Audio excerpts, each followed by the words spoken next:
Hey there, this is Allison, kansastypewriters.com, and this is my first video. Some people were wondering what I do to wind ribbon. Now, a lot of people have this really cool technique where they use a drill with a little sheath to protect the roll or the inside of the spool, and they wind their ribbon really fast with their drill. Now, I have a drill, but I haven't set that up yet. What I have is this tool that I found, which I have no idea where I found it. It's kind of like an awl. I don't know what this end does, but this pulls out, and then I just put my spool on there and I wind it by hand. You can actually see I wound some blue ribbon just last week. Now, I have an issue with these spools. They just came off an Underwood portable that I just bought, and this end doesn't have one of those little pointy arrows on it, and it doesn't have a little clamp that goes over the center, and I don't think I have any extra clamps, so I'm kind of flummoxed what to do with this spool, but I want to leave it because it looks relatively original to that machine. This one has one of those little arrows.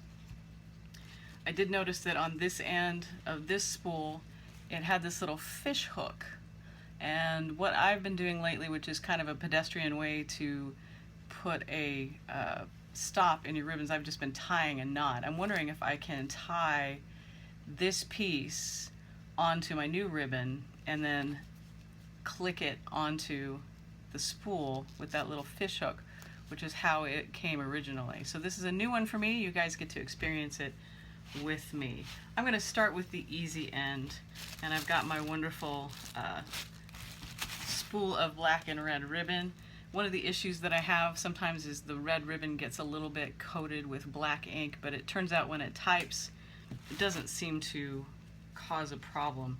I'm going to go ahead and catch, actually this is what I've been doing lately. I have this plan to go to the fabric store and get a little machine that puts brads or grommets into fabric.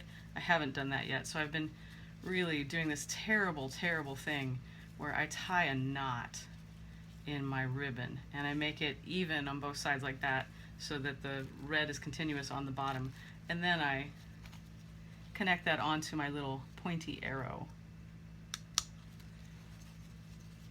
and I hand roll it, a little bit of hand tension, until I get that knot around the ribbon, or knot around the spool. And here's the fun part. I poke my weird little tool through here, and usually I set my ribbon on my lap, pull out some, it gets everywhere, it's awesome, and just start spinning and keeping that tension. So this is super boring. You get to see this for the next couple of minutes, and I've already messed it up. There we go. And I just try to keep that tension with my hands. I don't know if this is the right way to do it, but you guys, this is what I figured out how to do at my work table. And then when the ribbon gets twisted like that, because I'm pulling it off the loop like that, I just turn my little tool around. And this seems to work pretty well. I don't measure the ribbon. I have no idea how much ribbon I'm spooling onto each of these. Probably a generous amount, more than those new ones from Michaels, that's for sure. And you see I have to be careful when the loops come in that ribbon to turn it a couple of times. So this is what I get to do. I like hands-on stuff. I'm okay with power tools, but I really like doing this by hand. So this Underwood that I got today, it's outside in the sun. The case was full of mildew, but in really good shape. And it's an Underwood 3-bank, that little tiny portable that was, I believe, created to compete with the Corona 3. I don't know that much about it. I had looked it up before I went to go see this seller, and I got it for a pretty good price. I'm pretty excited about it. And it types, and guess what the typeface is, everyone? My current favorite, Elite typeface. So you get more bang from your buck for this little from this little typer. Now see, because I'm talking and not concentrating, I've gotten a lot of loops in my spool here. So of course, you know, because I'm videoing this, I'm doing a terrible job showing you how I do it. Wonderful. So as you know, if you don't use a power tool, this takes a little while. And if you're not yakking to somebody, it's a little easier. I guess I should have some music playing in the background or something really cool like that. Otherwise, this is going to be 10 minutes of you guys watching me doing something so boring. So boring. And you see I am wearing vinyl gloves so I don't stain my hands. This is going to be so exciting to get this machine typing. It was typing pretty well at the store that I bought it from, thrift store in Kansas City, where the guy, wonderful man named Stan, knows to give me a call when he gets a typewriter in. It was typing pretty well, except the feed rollers are a little flat and the platen is just hard as a rock, so it wasn't wanting to feed paper in. I used the card holders on the machine. Believe it or not, this little guy has card holders, and I typed on paper, just a half sheet of paper, and it looked wonderful. I am going to have to clean the type slugs on that machine also.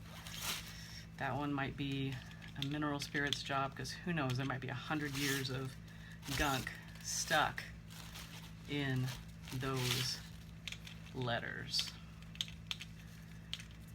Lucky for you, this is my first video, so you don't get any pauses, you don't get any cuts, you don't get any, before and afters, because I do not know how to edit videos from my phone.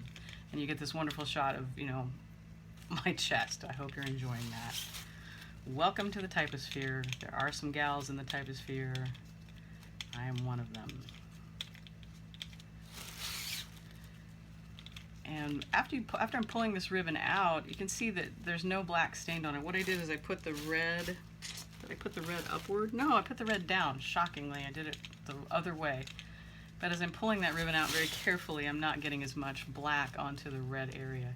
That was one of the exciting things about this machine too, is that it does have a black, red, and stencil selection. So it's a pretty high-end little guy when it's got its card holder and it's got its ribbon selector. Super exciting. So basically, that's what I do, and I roll. My estimate on length is I roll, there's a little edge on the inside of each of these rolls, each of these spools, that gives me an indicator of about where I need to fill the spool to. And that's basically what I'm doing, just inside that line.